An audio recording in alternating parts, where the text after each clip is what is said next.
Levíticos 25, 23 diz assim: a terra não será vendida em perpetuidade, porque a terra é minha, porquanto vós sois forasteiros e peregrinos no que é meu.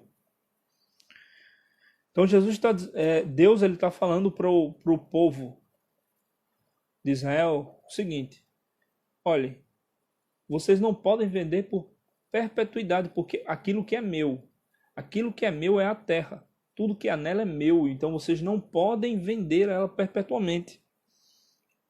Em todo o território da vossa possessão outorgarei o direito de resgate à terra, ou seja, aquilo que foi vendido não pode ser vendido perpetuamente.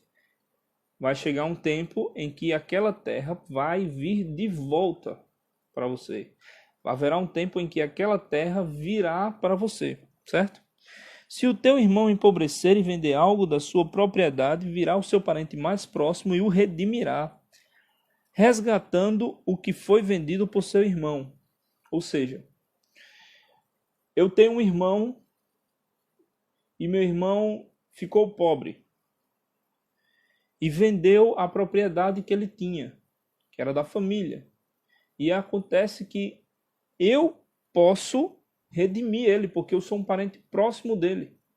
Eu posso pegar e redimir ele, ou seja, resgatar aquilo que foi vendido para o meu irmão. Se não tiver um parente remidor, mas as suas mãos alcançarem o próprio meio de resgate, então contará os anos. Então, outro meio é, se eu não tenho um parente remidor, mas eu, por minha conta própria, eu posso resgatar aquilo que foi comprado. E outro meio de resgate é, contará os anos desde a venda da propriedade e pagará ao comprador o que restar até o jubileu. A outra forma de resgatar a terra é no ano do jubileu. Então vamos lá.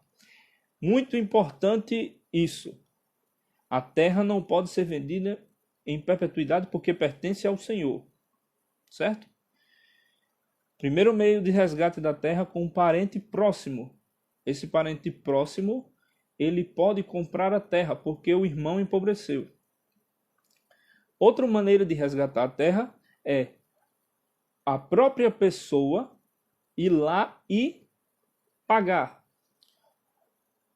Outra maneira, a terceira maneira de resgatar a terra é no ano do jubileu, ou seja, passando-se todo o tempo prescrito de 49 anos, o último ano, o 50º ano é o ano do jubileu. Então, todas as posses poderão voltar ao normal. Certo? Trazendo para nós e para o sentido escatológico, ao homem foi dado a terra, sendo que o homem vendeu essa terra quando pecou. Então, o homem, quando pecou, ele vendeu para Satanás essa terra.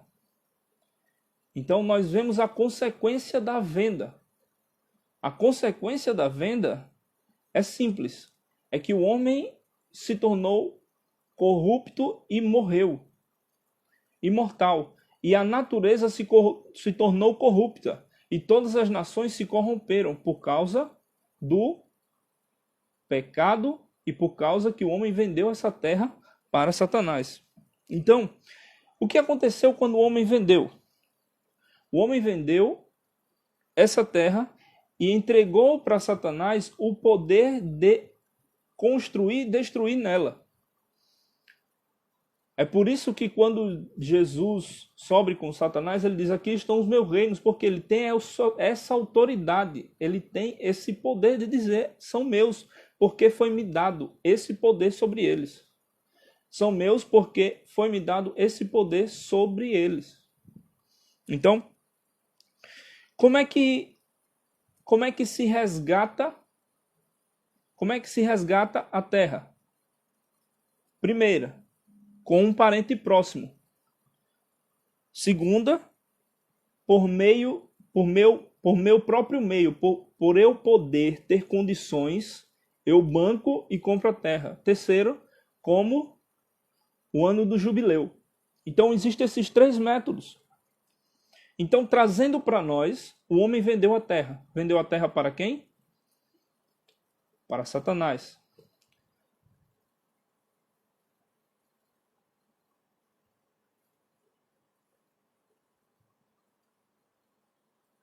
O homem vendeu a terra para Satanás. Hoje tem live sim, Adson. Tá viajando, né, Adson? Hoje tem live sim. Tem que olhar, rapaz. Presta atenção. Então, gente, vendeu a terra. E no que ele vendeu a terra, o único jeito de haver remissão é ele sendo pobre e ele empobrecendo. Então, versículo 25 diz assim: se o teu irmão empobrecer e vender algo da sua propriedade, virá o seu parente mais próximo e o redimirá. Quem foi que vendeu a terra? Adão. Então, vamos abrir a nossa Bíblia lá em Gênesis 5, versículo 1. Não, abra primeiro o Gênesis 1, 26. Diz assim: então disse Deus: façamos o homem à nossa imagem, segundo a nossa semelhança, e que domine sobre os peixes do mar, e ele vai falando. Versículo 27. E criou Deus o homem, à sua imagem e a semelhança, macho e fêmea os criou. No capítulo 5, versículo 1, diz assim: este é o livro das gerações de Adão, no dia em que Deus criou o homem. A semelhança de Deus o fez, macho e fêmea os criou, e o abençoou e o chamou Adão. Então, Deus fez ele à semelhança dele. Então, o primeiro Adão é irmão, parente próximo do segundo Adão, ou seja, Jesus. O primeiro Adão é irmão, parente próximo do segundo Adão, Jesus. Então, o parente que poderia redimir Adão é Jesus. O parente que poderia redimir Adão é Jesus. Então Jesus vem e traz a redenção para ele. Redime. E quando Jesus vem, ele não vem redimir só o homem. Jesus vem redimir a terra. Em Romanos 8, 21 a 23, diz que a terra, que a criação, ela guarda a manifestação dos filhos dos homens plenamente. Por quê? Porque Jesus há de redimir os homens. Então, essa redenção está sendo agora.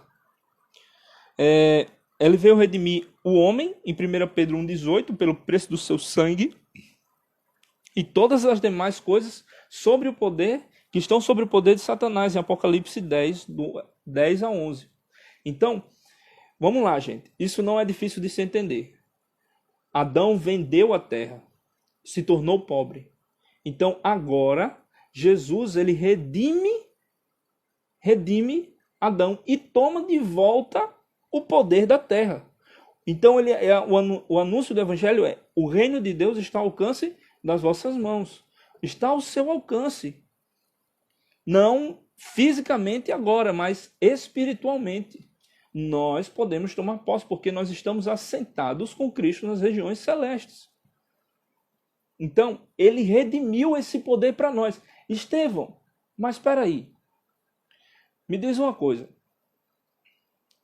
Se ele redimiu, então significa que aquela pessoa que estava sob o controle da terra teria que sair. Então, aquela pessoa que estava sob o controle da terra, quem era? Era Satanás.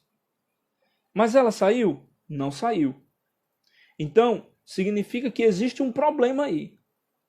E a gente vai identificar esse problema. Mas antes nós vamos ver o segundo método, que era o de esforço próprio, ou seja, a pessoa ter o dinheiro para ir lá e pagar. A questão é que nenhum homem tem essa condição, porque o homem é pecador. O homem, ele peca. O homem, ele não pode pagar o preço. A condição do homem tem que ser de miserável. A condição de homem tem que ser de pobre. Tem que ser de empobrecido para poder ser redimido. O homem que não for empobrecido, que não for miserável, ele não pode ser redimido. O homem, ele precisa ser considerado miserável. Para ele precisa se considerar um miserável. Senhor, eu me humilho diante de ti. Eu não tenho nada, eu não sou ninguém sem a tua presença, sem poder contemplar a tua face, sem poder aproveitar algo de ti, Senhor. Eu não sou nada, eu não sou ninguém. Se o Senhor vê bondade em mim, se o Senhor vê algo bom em mim, é o Senhor que vê, mas eu não me considero assim. Por quê? Porque é o único jeito de ser redimido. Porque esse é o problema da igreja de Laodiceia. A igreja de Laodiceia é rica, poderosa. Então, Deus diz assim, já que você é rica, então compre de mim. Compre de mim, compre de mim. A igreja de Filadélfia é o quê? Ela suportou dificilmente tudo. Eram poucas as forças dela. Então existe uma diferença. Então, meus irmãos, pelo esforço próprio nós nunca conseguiríamos redimir a terra. Algumas pessoas dizem que nós precisamos crescer, nós precisamos isso, mas diante de Deus nós precisamos nos humilhar e só, para que Ele nos redima. Para que Ele venha te redimir, você precisa se humilhar diante dEle. Você precisa se considerar ninguém diante de Deus para que Ele possa te redimir. Você precisa ser considerado pobre. Porque você não tem condições de pagar o preço. Posso dizer uma coisa? Posso dizer uma coisa? O que é que o jovem rico fez? Qual foi o problema do jovem rico? Eu vou ensinar para vocês a questão do jovem rico agora muito simples. Jesus pergunta para ele, você pratica todos os mandamentos? Sim, desde a minha infância eu faço tudo. Ou seja, ele estava pelos meios dele, pelas condições dele, ele queria o quê? Ser redimido. Mas ele não pode ser redimido. O único jeito que ele tinha que ser redimido, que ele poderia ser redimido, era com Jesus. Porque Jesus iria pagar o preço. Jesus iria pagar o preço. Aqui, ó, tá aqui o preço, ó. Para você sair da posse de Satanás, o preço tá aqui. Eu pago. Pá.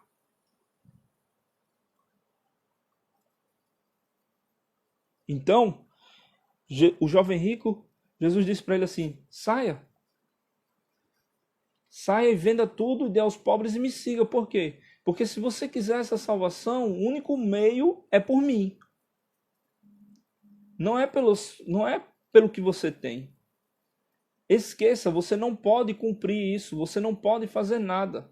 Você não tem essas condições, quem tem sou eu e eu vou te dar. Então, esqueça tudo que você está fazendo, pare e me siga. Esqueça a sua vida, pare e me siga. Você tem que se tornar pobre para me seguir. É essa a lição que Jesus está dando. E o terceiro ponto é o ano do jubileu. O ano do jubileu. Por quê? Porque o ano do jubileu é o ano final.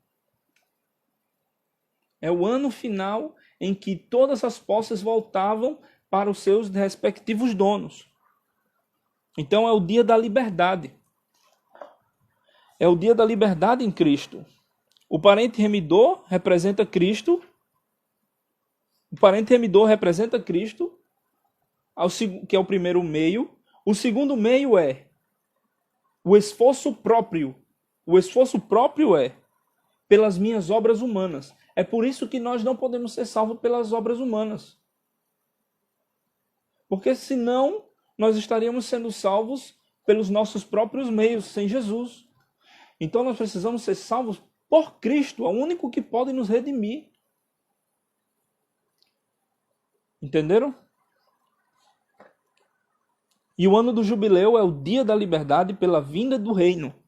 Então, o que é que aconteceu? O que é que aconteceu?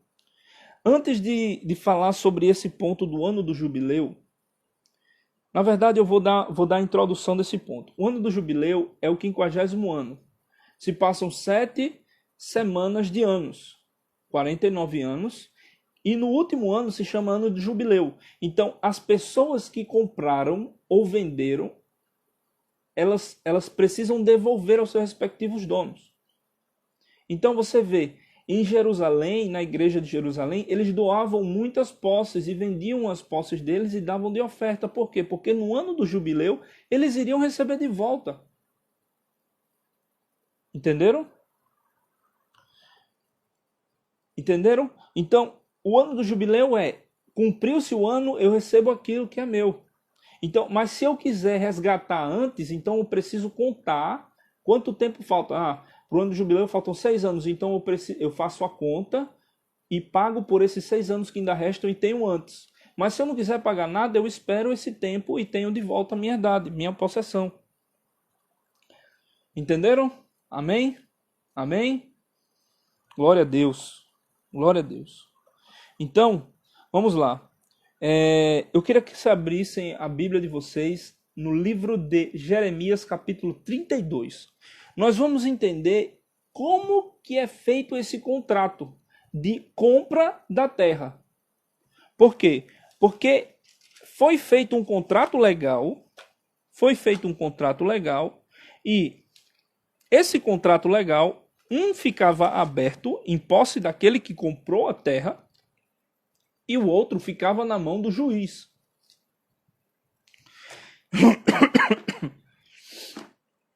Um fica de posse de quem comprou a terra e o outro fica na mão do que é o juiz.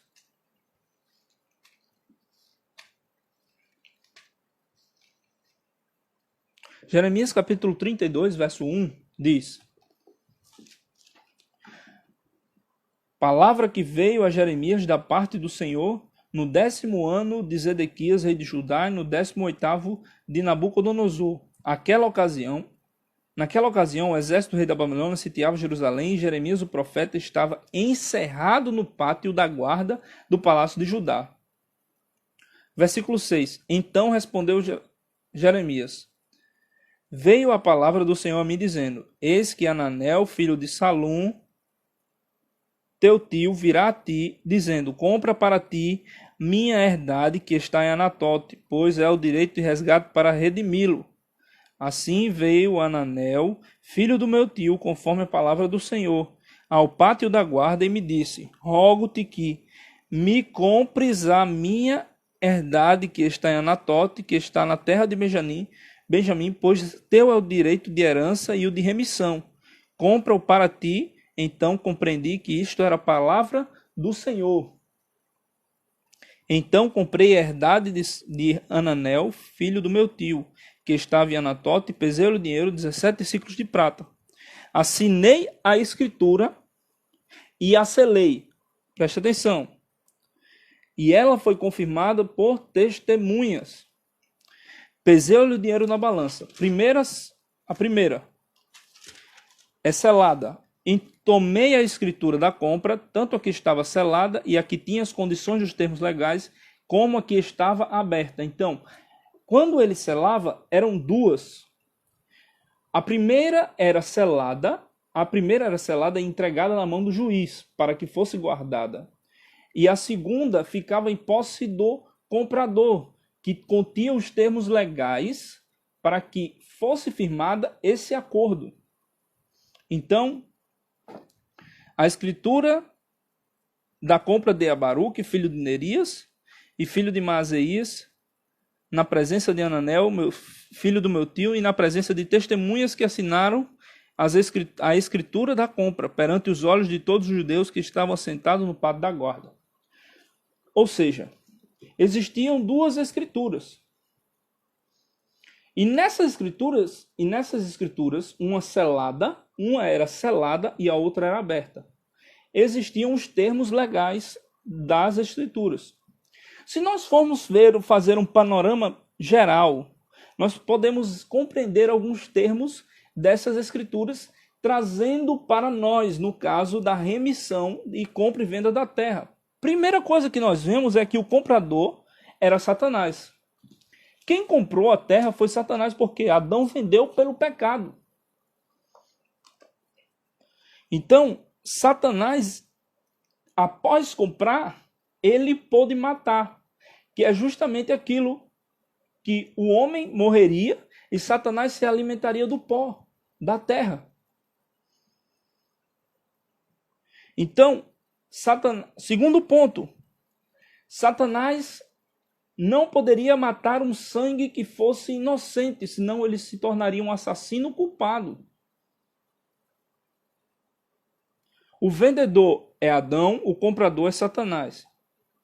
Então, quando Satanás comprou, ele pôde matar os homens que pecavam contra Deus, mas ele não poderia matar um inocente, que esse é o segundo ponto. Ele não poderia matar um inocente. Alguém que não pecasse, ele não poderia matar.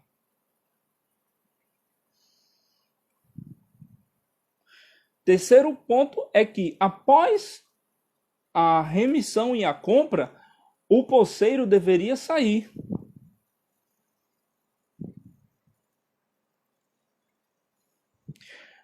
Quarto ponto que nós vemos é que o pai é o juiz. O pai é o juiz. Por quê? Porque quando está lá em Apocalipse 5, nós vemos o que comprou, nós vemos o juiz. E aí quando ele comprou, ele pegou e começou a abrir o rolo para começar a execução da retirada daquele que não quis sair. Então vamos lá para Apocalipse 5.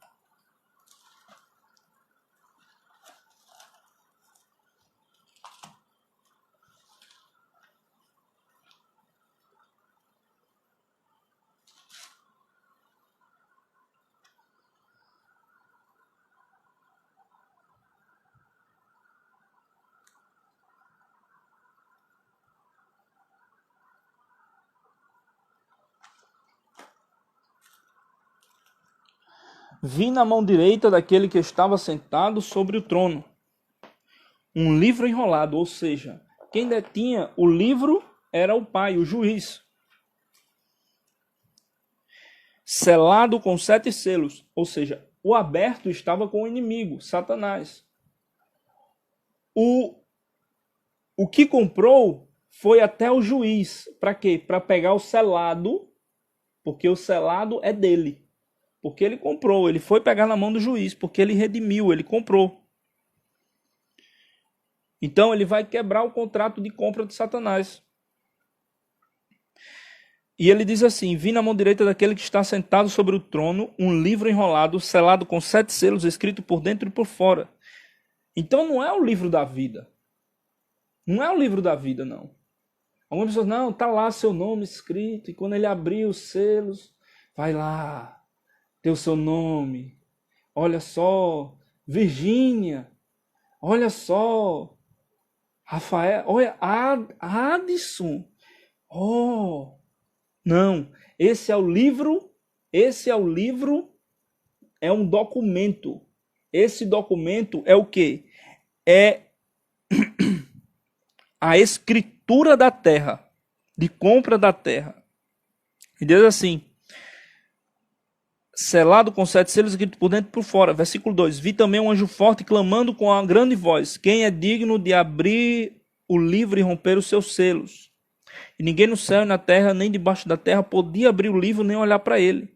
E eu chorava muito, porque não fora achado ninguém digno de abrir o livro, nem de ler, nem de olhar para ele. Então disse um dentre os 24 anciões: não chorais, aqui está o leão da tribo de Judá, a raiz de Davi, que venceu para abrir o livro e romper os seus selos. E vi entre o trono e os querubins, entre os anciãos, um cordeiro de pé. Esse é muito forte, por quê? Porque como redentor, ele vem como um cordeiro. O cordeiro ele vem para redimir o sangue do cordeiro. Então, na escritura, nós vemos que a condição era o quê? O pagamento era o quê? Em 1 Pedro 1,18 diz que, sabendo que não foi por essas coisas corruptíveis, como ouro ou prata, que fosse redimido da vossa vã maneira de viver, como a tradução foi legada aos vossos pais, mas com o precioso sangue de Cristo, como de um cordeiro sem defeito e sem mancha. Ou seja, foi com o sangue de Cristo, não foi com ouro ou com prata. 1:18, 19. Não foi com ouro ou com prata, foi com o sangue de Cristo. Então, o sangue de Cristo, ele redimiu. O sangue do cordeiro redimiu. Então, queria parar aqui, por quê? Porque no momento em que Satanás ele quebra o pacto dele, ele quebra o contrato dele, ele além de ser pago, ele ainda quebrou. Por quê? Porque ele matou um inocente. Então Deus acabou com tudo que Satanás tinha de uma vez só com Cristo. Com Cristo, Deus arruinou tudo que Satanás tinha. Primeiro porque, além de ele pagar, ele fez Satanás matar um inocente. Então, Satanás matou um inocente e se tornou um assassino culpado. Porque antes ele matava o homem, mas ele matava o homem por causa que o homem pecava contra Deus. Mas agora ele matou um inocente. E ele não poderia matar um inocente. E ele foi considerado um assassino. E quando se é considerado um assassino, segundo a lei, o parente desse assassino pode vingar. Então, como Jesus ressuscitou, ele pode vingar o próprio sangue. Então, ele veio como um redentor, um cordeirinho, mas ele voltará como um leão. E ele executará o juízo como um leão para vingar. Para vingar. Então, quando ele toma quando o ancião vê um leão, por quê? Porque ele está vindo como vingador. Agora ele não vem mais como o redentor, o remidor. Ele vem como o vingador e ele vai executar a vingança, o juízo. Vou esperar um pouquinho aí para você juntar as peças na cabeça.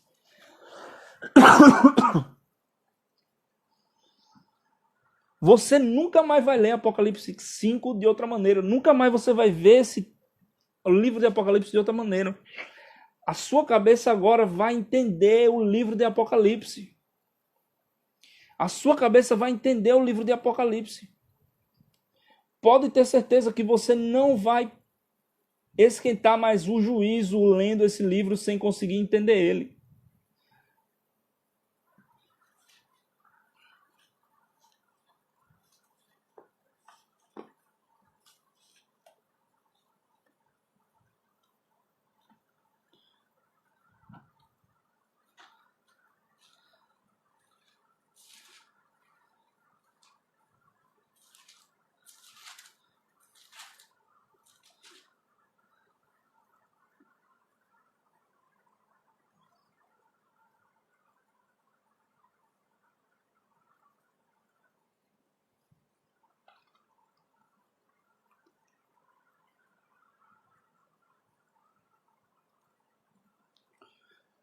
Abra a Bíblia de vocês aí no livro Lucas 4:18. Lucas 4:18.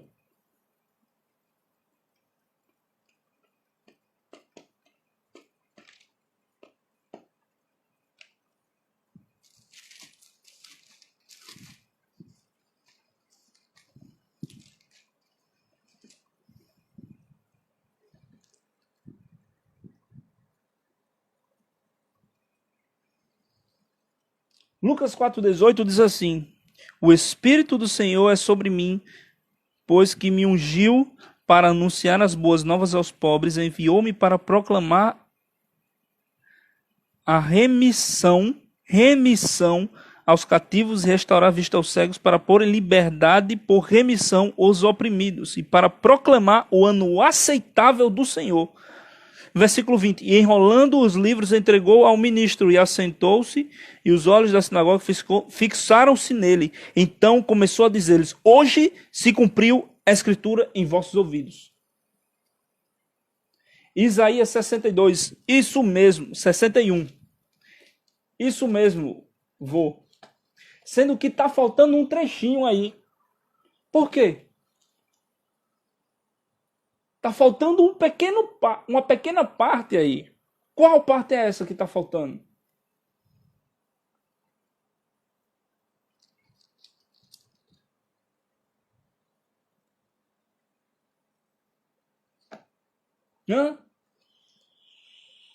Está faltando porque ele veio apregoar o ano aceitável, mas até então ele não estava cumprindo aquela outra parte aí. Quem sabe o que eu estou falando? Isaías 61, o versículo 2, tem uma última partezinha aí que ele não falou. Por que ele não falou? Por que ele não falou? Abra aí para ler Isaías 61, versículo 2. Qual a parte que ele falou? Ele não falou essa parte. Ele disse: se cumpriu hoje, enquanto eu estou anunciando o ano aceitável. Por quê? Porque eu estou aqui para redimir. Eu estou aqui para redimir. Eu não estou aqui para executar nenhum juízo nem vingança.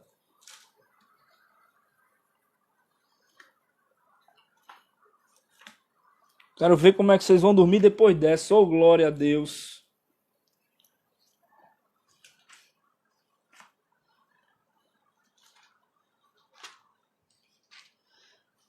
Lê aí. Quero que vocês escrevam aqui, ó, qual foi a parte que ele não falou. Ele não falou uma parte. Isso, Adson. Por que ele não falou o dia da vingança? Porque ainda não era chegada a hora. Não era chegada a hora do dia da vingança. Adson pegou.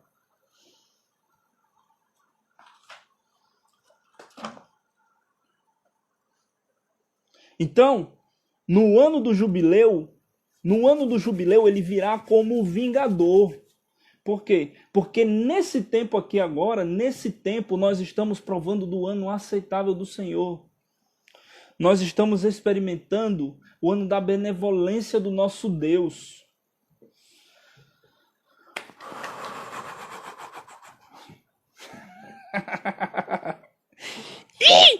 Egg. Ele está anunciando o ano aceitável. Ele está anunciando o ano aceitável. Quando ele concluir esse ano aceitável, ele virá como vingador. Por quê? Porque ainda vai faltar ele redimir a terra e os demais reinos. E Israel.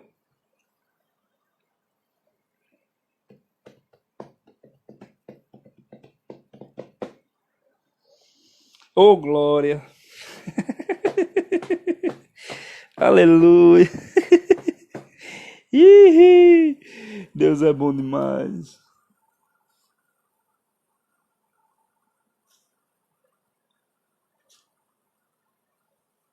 Então, quando ele vier como vingador, ele vai fazer duas coisas. Primeiro, tirar Satanás da possessão dele que está nos céus. Apocalipse, capítulo 12, do 7 ao 18.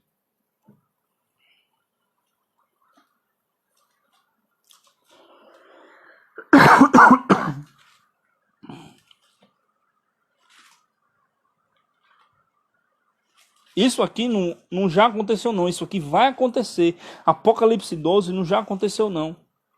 Apocalipse 12 ainda vai acontecer.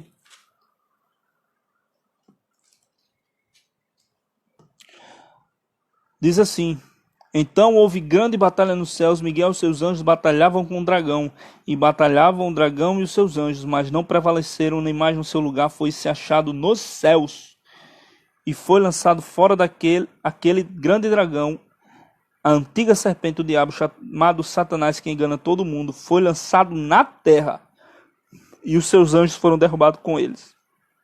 Então ouvi uma grande voz no céu que dizia: agora é chegada a salvação, a potestade, o reino do nosso Deus e a autoridade do seu Cristo, porque já foi lançado fora o acusador dos nossos irmãos, qual diante de nosso Deus o acusava dia e noite. Os nossos irmãos os venceram pelo sangue do Cordeiro. Como é que venceu? Pelo sangue do Cordeiro e pela palavra do seu testemunho, e não amaram suas vidas diante da morte. Pelo que alegrai-vos, ó céus, e vós, aqueles que habitais, mas ai dos moradores da terra e do mar, porque Satanás foi lançado até vós, tendo grande ira, sabendo que tem curto tempo na eternidade.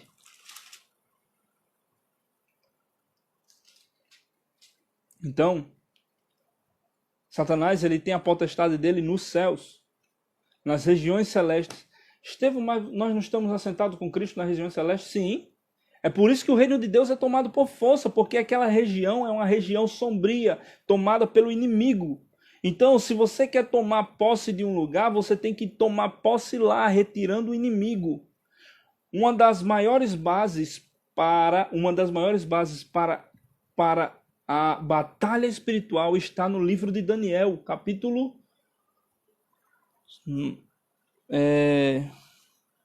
Não recordo agora o capítulo, não vou me ater muito a isso. Mas quando fala que Daniel estava orando, se eu não me engano é o 7 ou 9, não recordo. Mas ele estava orando e o anjo não pôde vir.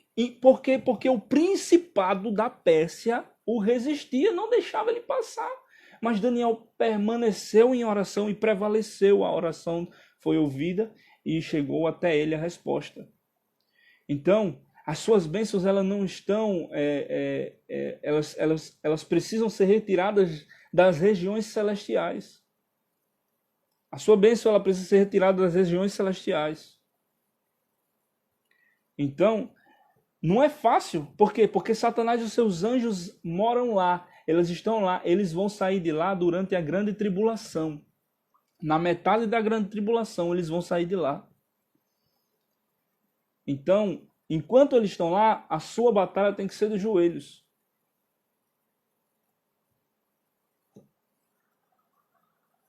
Satanás não está no inferno. Ele vai ser lançado. Gente, inferno é uma palavra latinizada, certo? Inferno é uma palavra que existe na Bíblia, é uma adaptação latinizada para que nós pudéssemos entender. Então, muitas Bíblias colocam o inferno num jeito que não existe. Satanás ele não está no inferno, está nas regiões celestes. Em Efésios a Bíblia fala assim: nossa luta não é contra carne nem sangue, mas contra os principados e as potestades que estão nas regiões celestes. Então, nas regiões celestiais é onde eles estão. Mas em Efésios fala que nós estamos assentados com Cristo nas regiões celestes. Então, significa que o Pai nos abençoou com toda sorte de bênçãos espirituais nas regiões celestes.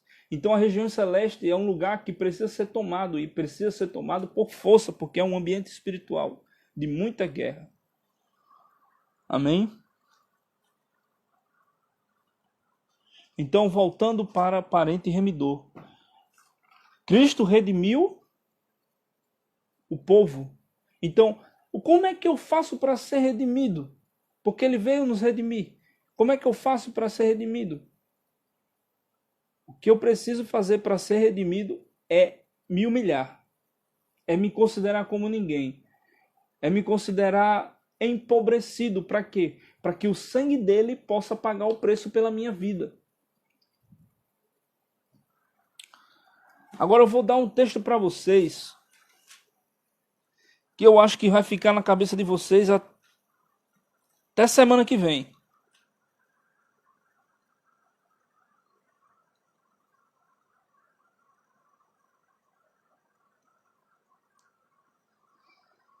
Eu vou falar um texto para vocês que vai ficar na cabeça de vocês até a semana que vem.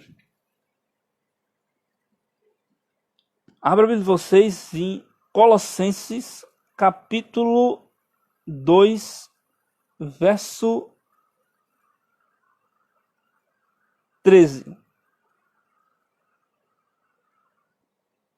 Colossenses 2, 13.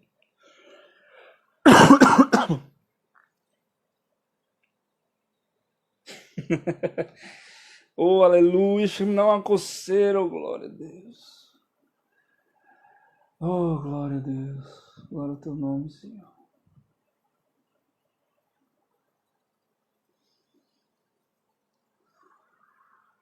A vós que neste tempo estáveis mortos em vossos pecados e na circuncisão da vossa carne, ele vos deu a vida juntamente com ele, havendo perdoado todas as vossas ofensas. Agora leia o 14. Leia o 14.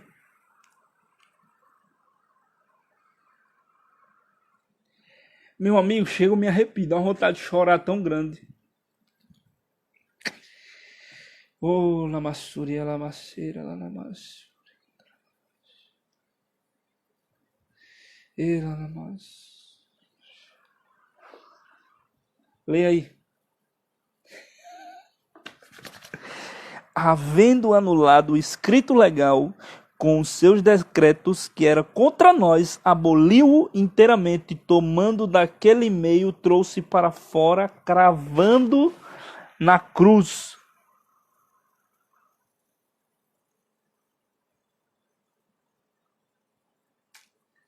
Glória a Deus.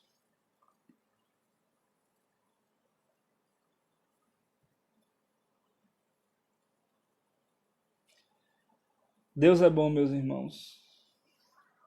Deus é bom. Então,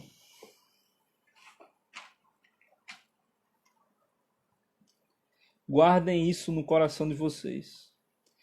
Guardem isso no coração de vocês. Guardem isso no coração de vocês. Guardem isso no coração de vocês. Guardem isso no coração de vocês. Vocês entendem agora o que é ser redimido. É um preço pago de sangue, do sangue de Cristo.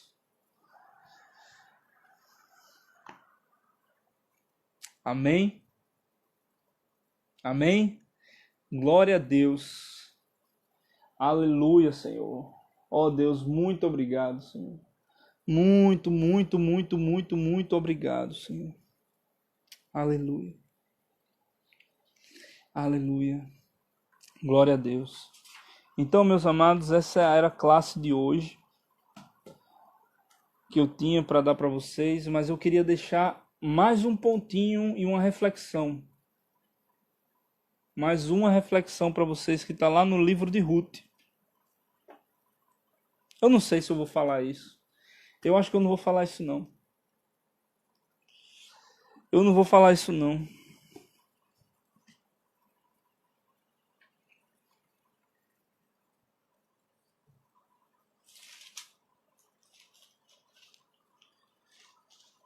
Eu vou dar o texto para vocês lerem.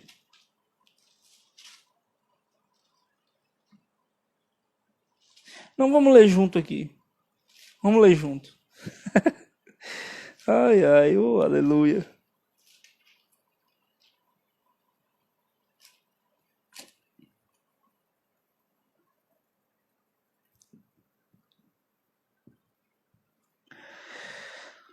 Ruth, capítulo 4, versículo 1.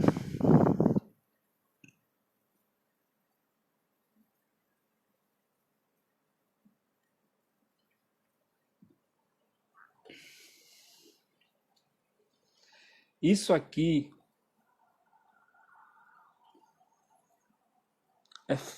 é fantástico. Eu não tenho nem o que dizer disso aqui.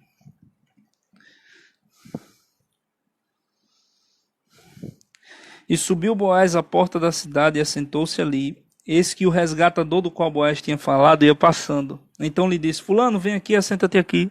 E ele se virou e assentou. E Boaz escolheu 10 homens dos anciãos da cidade e lhe disse: Assentai-vos aqui. E assentaram-se.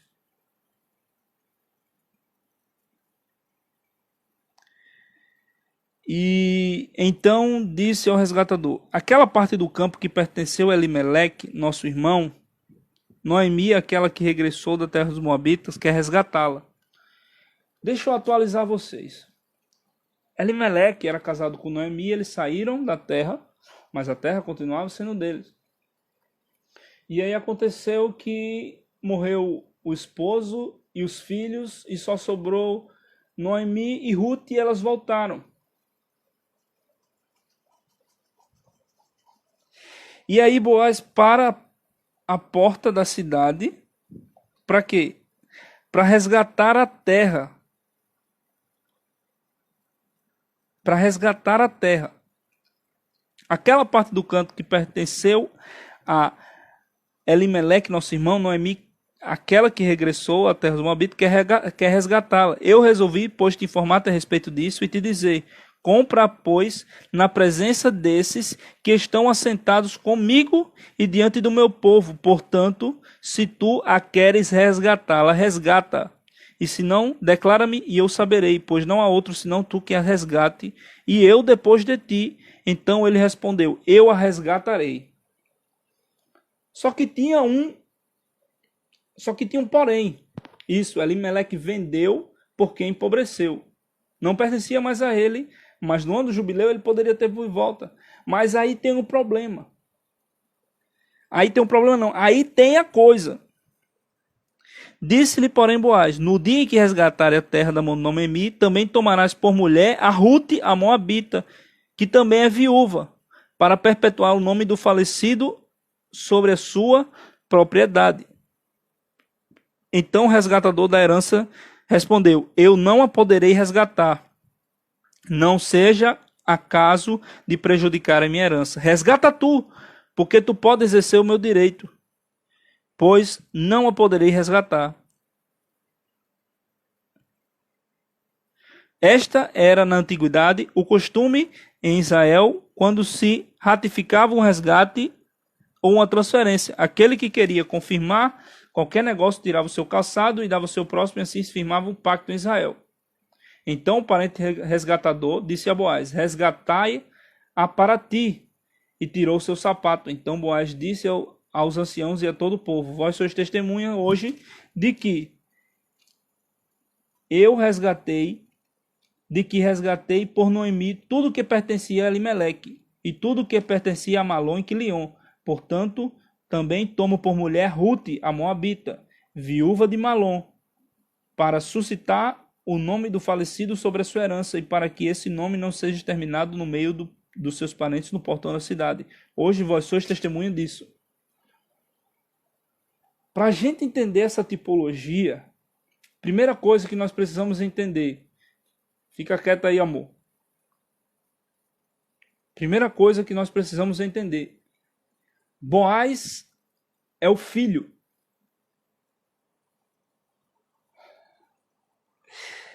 Fulano de tal, versículo 1, fulano de tal, vem, assenta-te aqui, é o pai. O pai tem o direito de redimir a possessão, sendo que o pai ele já está numa aliança com quem?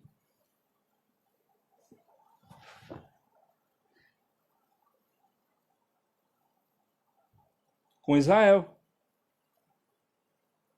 O filho olhou e disse: eu vou resgatar, porque existe um gentil, um povo gentil que não conhece.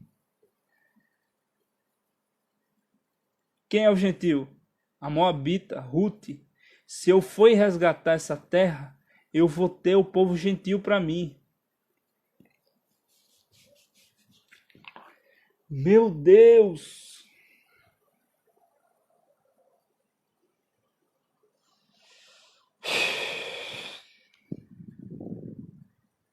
Ele disse assim: vai, resgata, porque é o teu direito. Mas aí o fulano lá, representado pelo pai na tipologia, disse: eu não posso resgatá-la, porque aí eu vou comprometer a minha herança. Porque é Israel. Resgata tu. Resgata tu.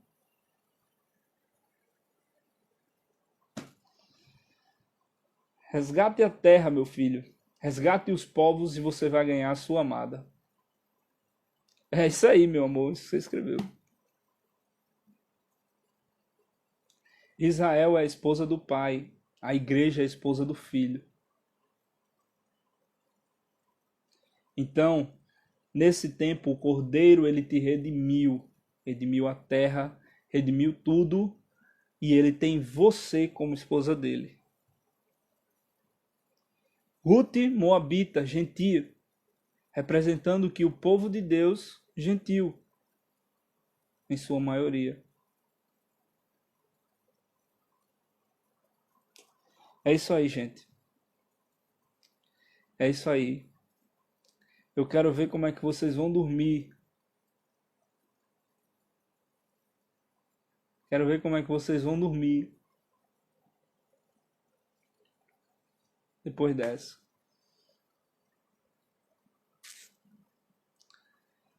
Eita.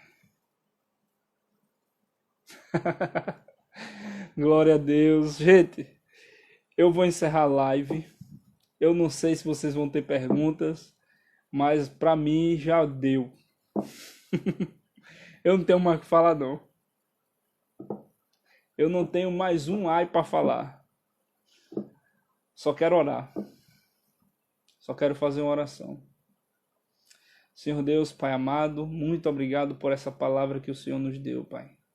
Muito obrigado, Senhor, pelo poder que há nela e porque estamos avivados, queimando, Deus. Muito obrigado, Senhor. Muito obrigado, Senhor. Muito obrigado, Senhor. Louvado seja o teu nome, Senhor. Peço que agora o Senhor vá em cada casa, em cada lar agora, derramando a tua paz, Deus. Trazendo refrigério, Deus. Em nome de Jesus, cada pessoa que está aqui assistindo, cada pessoa que está ouvindo, que venha sentir a tua poderosa mão sobre a vida dela, Senhor. Trazendo a paz que excede todo o entendimento. Não vem de algo fisiológico, mas vem de algo espiritual que não podemos compreender, mas podemos entrar nela, Senhor, e sentir ela, Pai. Em nome de Jesus, amém. Amém? É o seguinte, eu vou encerrar a live, vou abrir novamente para perguntas. Amém? Deus abençoe vocês. Tenham uma noite maravilhosa. Quem quiser, quem tiver pergunta ou quiser interagir, pode entrar na próxima live. Deus abençoe.